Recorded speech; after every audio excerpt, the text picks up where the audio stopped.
वीरं विशालनयनं रक्तोत्पलकोमलसमपायं तिविहेण परम्योणं शीलगुणाणं निशामेहे इडमो वरिहन्ताडं इडमो सिद्धाडं आयर्याडं इडमो वज्रायाडं इडमो नोयसावसाहोणं। जय बोलो सिद्ध परमेष्ठी भगवान की जय, पंच परमेष्ठी भगवान की जय, अच्छा गुरु विराग सगर जी महामुनि राज्य की अहिंसा में विश्व धर्म की जय, महानुभाव सील पावन ग्रंथ गाथा नंबर 5 और 6 की श्रवण संबोधनी टीका की व्याख्या यहाँ पर चल रही है, जिसमें बात को आगे बढ़ाते हुए आदि पुराण का प्रमाण देते हुए कहते हैं 24वें अध्याय के 119 नंबर श्लोक में कहा है, माध्यस्थ्य लक्षणं प्राहु चारित्रं वित्रस्रोमुने मोक्षकामस्य निर्मुक्त चीलस्याहिं हिंसकस्य तत्। इष्ट अनिष्ट पदार्थों में राग द्वेष रहित होना, इस मध्यस्थता को चारित्र कहा गया है। यह चारित्र वितृष्ण विषय तृष्णा रहित मोक्षार्थी अपरिग्रही व अहिंसक मुनि के ही होता है। निश्चय चारित्र के पर्याय बृहन् नए चक्र ग्रंथ गाथा 357 में इस प्रकार बताए गए हैं, चारित्र को ही समता, मध्यस्थ, शुद्ध भाव, वीतरागता, धर्म एवं स्वभाव आराधना कहा जाता है। व्यवहार चारित्र का साध्य निश्चय चारित्र को माना गया है। व्रत संग्रह गाथा 45 की टीका में कहा भी गया है, वीतराग चारित्र का साधक सराग चारित्र होता है। वीतराग चारित्र साधकम सराग चारित्रम। अब चारित्रहीन ज्ञान की निष्प्रयोजनता किस तरह है, यह प्रतिपादित किया जा रहा है। तत्व निश्चय में शास्त्र व आगम आदि का ज्ञान उपयोगी माना जाता है, उससे नियमता मोह का नाश होता है। प्रवचन सार ग्रंथ पहले अध्याय की 86 नंबर गाथा और तीसरे अध्याय की 32 नंबर गाथा में कहा गया है, प्रत्यक्ष आदि प्रमाणों के द्वारा जिनेन्द्र प्रणीत शास्त्र से पदार्थों को जानने वाले व्यक्ति का मोह समूह नियमता नष्ट हो जाता है। इसलिए शास्त्र का अध्ययन करना चाहिए। श्रवण वही है जो एकाग्रता को प्राप्त होता है। एकाग्रता उसी की होती है जो जीवादि पदार्थों के विषय में निश्चित है, अर्थात संशय विषयादि रहित सम्यक ज्ञान का धारक है। और जो पदार्थों का निश्चय आगम से होता है, इसलिए आगम के विषय में चेष्टा करना, आगम ज्ञान हेतु उद्यम करना श्रेष्ठ कार्य है। तथापि यह कहना एकांतिक सर्वथा भावी नहीं है। बहुत से शास्त्र आदि के ज्ञान के अभाव में भी भाव विशुद्धि मात्र से ही केवल ज्ञान की प्राप्ति संभव हो जाती है। और 12 अंगों के अध्ययन करने पर भी कभी पूर्ण श्रवणता संभव नहीं हो पाती। भाव प्रावत ग्रंथ गाथा 52-53 में इसका समर्थन इस प्रकार किया गया है। भव्यसेन नामक मुनि ने 12 अंग व 14 पूर्व रूप समस्त श्रुत ज्ञान को पढ़ लिया था, तो भी वह भाव श्रवणता को प्राप्त नहीं हुआ। और दूसरा उदाहरण क्या दिया, तुष्मा संभूषणतो भाव विशुद्धो महानुभावो या रामेण यासिल हुई केवल नाणी भूरम जाओ। यह बात सर्वप्रसिद्ध है कि विशुद्ध भावों के धारक एवं अत्यंत प्रभावशाली शिवभूति मुनि मात्र तुष्मास पद का घोष उच्चारण करते हुए ही केवल ज्ञानी हो गए। वस्तुतः सम्यक दर्शन, सम्यक ज्ञान व सम्यक चारित्र, इन रत्नत्रय के सद्भाव में ही मोक्ष मार्ग की सिद्धि हो पाती है।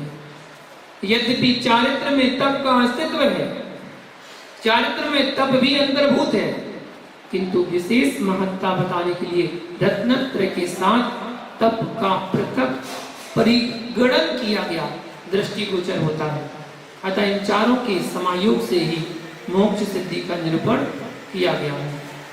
इन तीन या चारों में से किसी एक का भी अभाव हो तो मोक्ष की सिद्धि संभावित नहीं होती। दर्शन प्रावत ग्रंथ गाथा नंबर 30 में इसका समर्थन भी किया गया है। क्या कहा? राणीण दंसनेनिया तबेण चरियेण संयम संयमा गुणीण चौणीं पी समाजोगम मोक्षो जन शासने दिठो। ज्ञान, दर्शन, तप व चारित्र, इन चार गुणों से संयम होता है और इन चारों का समागम होने पर मोक्ष होता है, ऐसा जिन शासन में कहा गया है। समय साथ गाथा 155 में भी निरूपित किया गया है। जीवादि सद्दैणम सम्मतम तेसिम मदिगमोणाणम रायादि परिहरणम चरणम एसो दूतो मोक्ष पहो। जीवादि पदार्थों का श्रद्धान करना सम्यक है, उसको ठीक ठीक जानना सम्यक ज्ञान है, और रागादि का त्याग करना चारित्र है। ये तीनों ही मोक्ष का मार्ग है। भगवती आराधना ग्रंथ गाथा 768 में भी कहा गया है, राणम पयासो सोधो तबो संयमो या गुत्तियरो तेन्नम की समा ओगो मोक्षो जिन शासने दिट्ठो। ज्ञान संसार, संसार कारण, मोक्ष, मोक्ष कारण, इन्हें प्रकाशित करता है। तप निर्जरा का कारण है, संयम गुप्ति कारक है। इन तीनों ज्ञान, तप, संयम के मिलने पर जनागम में मोक्ष का होना बताया गया है। मूलाचार ग्रंथ गाथा 901 में निरूपित किया गया है। राणम पयासो तबो सोधो संयमो या गुत्तियरो तिन्नम पिया संपजोगे बोधि हो जन शासने मोक्षो। ज्ञान प्रकाशक है, तप शोधक है और संयम रक्षक, गुप्ति कारक है। इन तीनों के मिलने पर ही जिन शासन में मोक्ष की प्राप्ति होती है। चारित्र प्रावत ग्रंथ गाथा 18, 19, 40 में भी उक्त कथन है। जब यह जीव समीचीन दर्शन के द्वारा सामान्य सत्तात्मक पदार्थों को देखता है, सम्यक ज्ञान द्वारा द्रव्य व पर्यायों को जानता है तथा सम्यक दर्शन के द्वारा उनका श्रद्धान करता है, तभी चारित्र संबंधी दोषों को छोड़ता है। ये तीनों भाव, सम्यक दर्शन, सम्यक ज्ञान व सम्यक चारित्र, मोह से रहित जीव के होते हैं। आत्मगुण की आराधना करने वाला निर्मोही जीव शीघ्र ही कर्मों का नाश करता है। और क्या कहा? दर्शन, ज्ञान और चारित्र, इन तीनों रत्नों का अत्यंत श्रद्धा से जान, इन्हें जानकर मुनिजन शीघ्र ही निर्वाण प्राप्त करते हैं। प्रवचन सार ग्रंथ गाथा 1/6 में भी कहा गया है, दर्शन ज्ञान प्रधान चारित्र से जीव को देवेंद्र, असुरेंद्र, मनुजेंद्र, मनुजेंद्र मतलब चक्रवर्ती आदि के वैभव के साथ साथ निर्वाण भी प्राप्त होता है। संक्षेप में कहें तो मात्र सम्यक चारित्र से भी मुक्ति प्राप्त होती है, ऐसा कहा जा सकता है, क्योंकि सम्यक चारित्र यदि होता है तो सम्यक दर्शन व सम्यक ज्ञान, इन दोनों का सद्भाव होता ही है। अन्यथा उस सम्यक चारित्र की संज्ञा मिथ्या चारित्र हो जाएगी।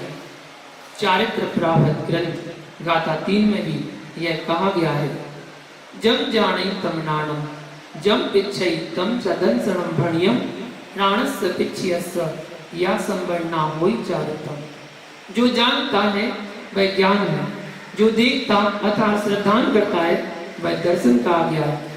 चारित्र तो ज्ञान व दर्शन के संयोग से संपन्न होता है। यहाँ विशेष ज्ञातव्य है, सम्यक चारित्र के बिना ज्ञान की स्थिति कोठार में रखे हुए बीज की तरह निष्क्रिय एवं उत्पादकता रहित अकार्यकारी होती है।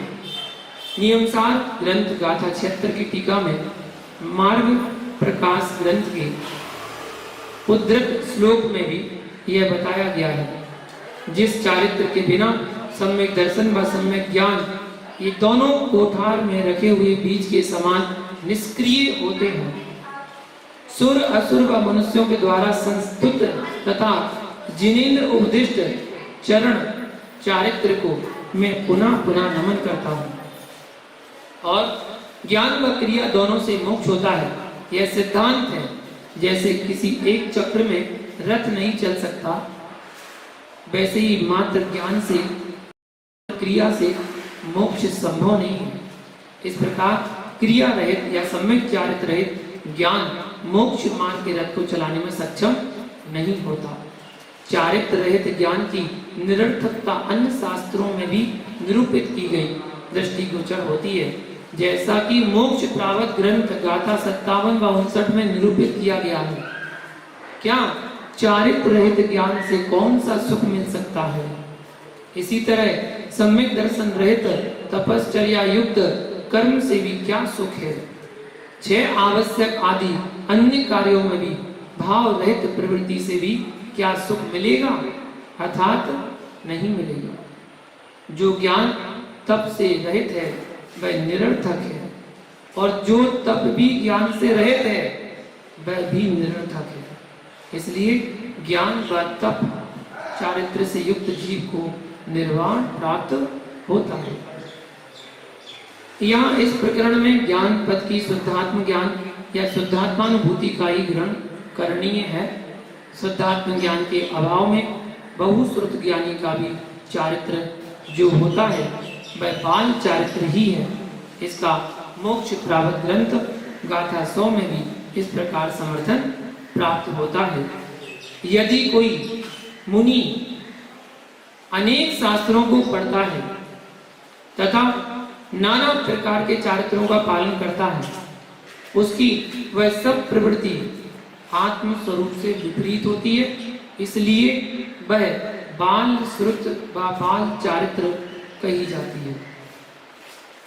समयसार ग्रंथ गाथा 152 154 में भी इस प्रकार स्पष्ट किया गया है, जो मुनि ज्ञान स्वरूप आत्मा में स्थिर ना होकर तप करते हैं और व्रत धारण करते हैं, उस सभी व्रत व तप को सर्वज्ञ देव ने बाल तप व बाल व्रत कहा है। जो जीव परमार्थ से बाह्य हैं, वे व्रत व नियमों का धारण करते हुए तथा शील व तप को करते हुए भी मोक्ष को नहीं प्राप्त करते हैं। जो जीव परमार्थ से बाह्य हैं, परमार्थ भूत ज्ञान स्वरूप आत्मा के अनुभव से रहित हैं, वे अज्ञान वश पुण्य की इच्छा करते हैं।